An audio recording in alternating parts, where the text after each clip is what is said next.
Praise the Lord. அதற்கு அவர்கள், கர்த்தராகிய இயேசு கிறிஸ்து விசுவாசி, அப்போது நீயும் உன் வீட்டாரும் ரட்சிக்கப்படல் என்று சொல்லி எழுதியிருக்கிறதை அப்போஸ்தலர் 16:31 நாம் வாசிக்கிறோம். எபிரேயர் 2:4 விதமாய் சொல்லுகிறது, இவ்வளவு பெரிதான ரட்சிப்பை குறித்து கவலையற்று இருப்போம் என்று சொன்னால் வரப்போகிற அழிவுக்கு நாம் எப்படி தப்பித்துக் கொள்வோம் என்று சொல்லி. அன்பார்ந்தவர்களே, ரட்சிப்பின் ஆழத்தை நாம் அறியாமல் இருக்கிறோம். முதலாவது, கர்த்தர் மேலுள்ள விசுவாசத்தினாலே, ஆண்டவராகிய இயேசுவின் மேலுள்ள விசுவாசத்தினால் இந்த ரட்சிப்பை நாம் இலவசமாய் பெற்றிருக்கிறோம். இரண்டாவது, அந்த நாமத்தில் உள்ள விசுவாசத்தினாலே அந்த பெரிதான ரட்சிப்பை நாம் நாள்தோறும் பெற்று இன்றைக்கு ஆண்டவருக்குள்ளே நாம் வாழ்ந்து கொண்டிருக்கிறோம்.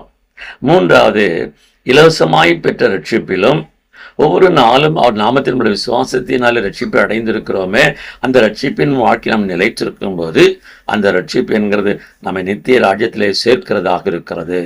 இந்த பூமிக்குரிய வாழ்க்கை நாம் எவ்வளவாய் சம்பாதித்து நாம் சேர்த்து வைத்திருந்தாலும் அவைகள் நம்மோடு கூட வருகிறதில்லை. ஆனால் இலவசமாய் பெற்ற அந்த ரட்சிப்பும், இலவசமாய் அவர் நாமத்தின் விசுவாசத்தினால் நம்மை வாழ செய்த அந்த ரட்சிப்பிலே நாம் நிலைத்திருக்கும் போது அது நம்மை நித்தியத்திலே சேர்க்கிறதாக இருக்கிறது.